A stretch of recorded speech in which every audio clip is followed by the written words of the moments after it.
Untuk yang sekarang dikerjakan Pak, ini Patirtan ini apa Pak yang menarik dari temuan ekskavasi di Patirtan ini Pak? Dari ekskavasi ini ya, sampai hari terakhir itu kita kan baru menemukan 2 bilik gitu ya, dan bilik. dua bilik yang tidak menunjukkan sebuah keseimbangan Patirtan gitu ya, karena bilik satunya besar, biliknya kecil, satunya dan posisinya juga elevasinya juga berbeda, yang besar ada di bawah, yang kecil berada di atas.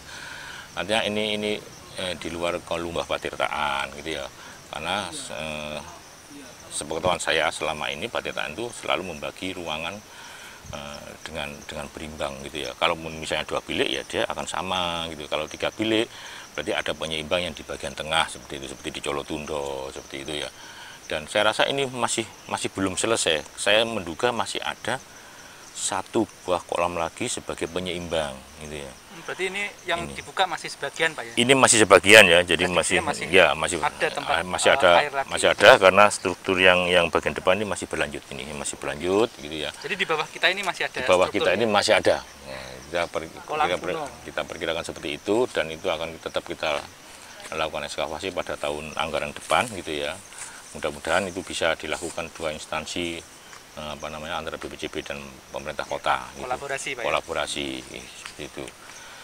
Dan terus di sini saya lihat ada banyak sekali batu-batu yang diangkat dari atas Patirtan. Apa yang terjadi Pak dari fenomena batu-batu yang menguruk Patirtan ini? Jadi Patirtan ini sebelum dia teruruk oleh batu-batu itu, dia sudah teruruk oleh lapisan vulkanis ya. Ada lapisan vulkanis yang sangat halus, yang di bawah angin, karena lembut sekali, tidak ada kerikilnya sama sekali.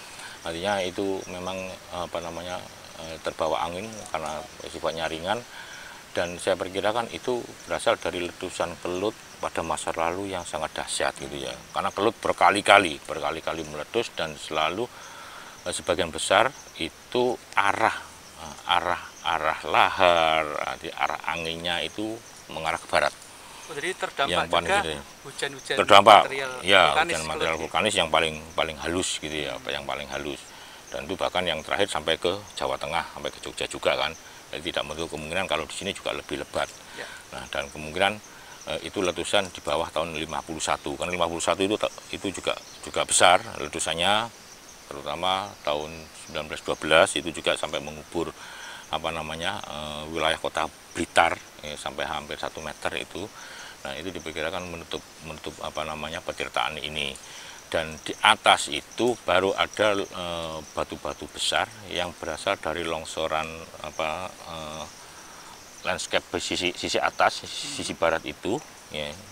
Itu menurut pihak perhutani itu terjadi pada tahun 2004. Pada tahun 2004 itu terjadi longsoran besar yang hampir menutup sampai ke jalan. Berarti area sini area banjir ini dulu, area banjir ya. Karena ini berada di cekungan ya. Longsor. Ini berada di cekungan yang sangat berpotensi terjadi adanya longsoran dan banjir bandang dari atas seperti itu. Makanya di sini penuh sekali batu-batu itu, dan sebagian besar merusak struktur ya. Akhirnya banyak yang patah seperti itu. Terus tadi kan kita menyinggung juga masalah Gunung Kelut, Gunung Rangungan. Nah, saya ingin tahu masalah orientasi dan arah hadap bangunan seperti Candi Klotok 1, 2, 3 itu. Ya. Kan pintunya berada di sisi barat. Jadi, sisi barat. Nah, konsep orientasi bangunan suci seperti candi itu bagaimana Pak? Sebenarnya kalau orientasi candi itu kan ada 2 ya, orientasinya. Orientasinya itu gunung. Yang kedua orientasinya itu arah matahari terbit atau terbenam. Kalau matahari terbit itu berkaitan dengan daur hidup, dan kalau matahari terbenam dia berkaitan dengan orang meninggal. Nah itu tenggelam dan terbitnya matahari. Tenggelam dan terbitnya itu matahari. Lahirnya kalau meninggalnya ya, manusia.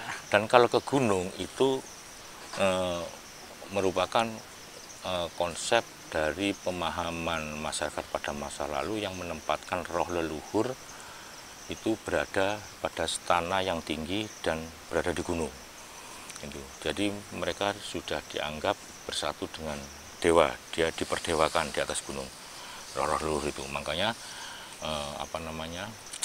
candi-candi itu hampir di Jawa Timur setiap gunung itu selalu ada bangunan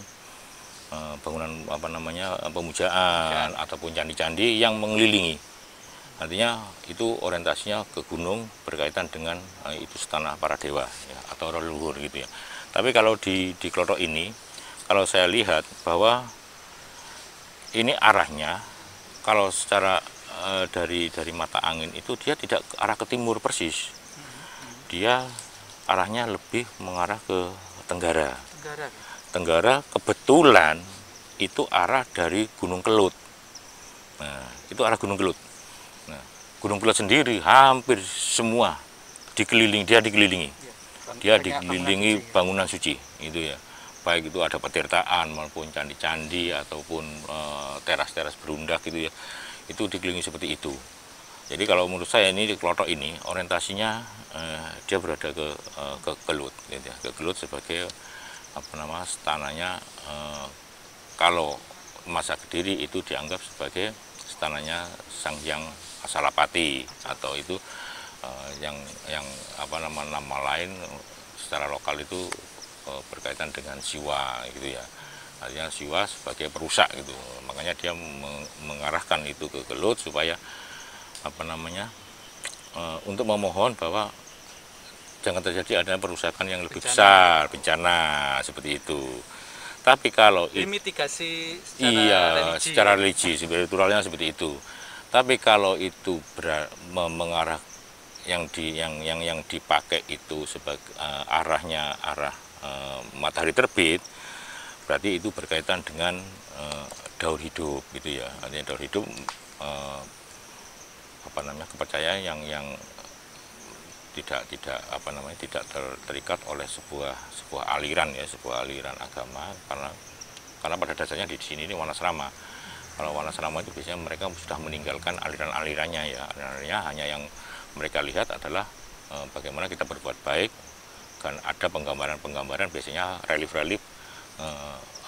budi pekerti gitu ya, budi pekerti antara ini perbuatan jahat, ini perbuatan baik, nah, seperti itu ya penggambarannya. Jadi mereka arahnya ke timur kalau memang itu arah yang dipakai sebagai kiblatnya, itu berarti berkaitan dengan daur hidup.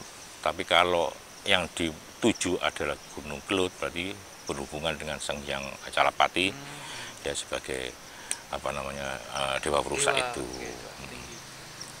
Terus kita bandingkan Pak beberapa candi ya, semua candi lah.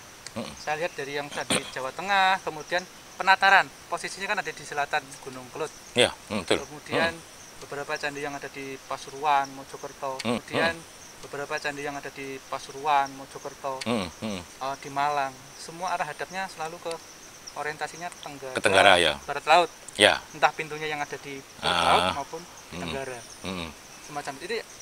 Saya melihatnya lebih konsisten daripada yang arah gunung gitu kan. Kalau ya kalau candi-candi yang berada di sekitaran gunung ya, kalau orientasinya dia gunung, maka yang di utara itu pintunya jelas di utara, dia akan menghadap gunung nanti dalam hal. Kalau yang dia di atas selatan, ya pintunya dia berada di selatan, karena ya menghadap ke gunung, karena orientasinya gunung. Jadi dia tidak mengenal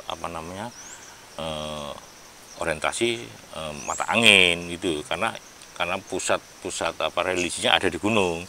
Tapi kalau pusat religinya alam semesta, dia pasti ke arahnya ke timur atau ke barat seperti itu.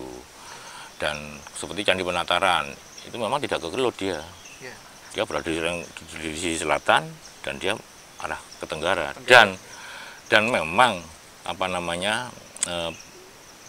ya kemungkinan gini, arah timur itu pada periode dalam 1 tahun itu kan, kalau menurut saya masyarakat pada masa lalu itu mengikuti matahari gitu ya. Jadi matahari itu di dalam 1 tahun dia bergerak 3 bulan di sisi utara, kemudian 3 bulan di tengah, kemudian 3 bulan lagi pada ekuator, kemudian 3 bulan lagi dia berada di tenggara, dan terakhir berada di selatan. Begitu terus gitu. Jadi pada masa bulan-bulan tertentu itu mereka menganggap ya, jadi bulan-bulan itu merupakan bulan-bulan yang baik dalam hal pembangunan candi. Jadi bisa dihitung sebenarnya, bisa dilihat pada bulan apa gitu ya mereka melakukan pembangunan candi, karena dilihat dari orientasi bangunannya. Kalau yang ke timur laut memang jarang ya. Jadi artinya kita tinggal melihat pada bulan tertentu yang kira-kira posisi berada di tenggara itu pada bulan apa itu. Nah, itulah biasanya kayaknya bulan terbaik bagi pembangunan bangunan suci gitu ya. Nah, seperti itu.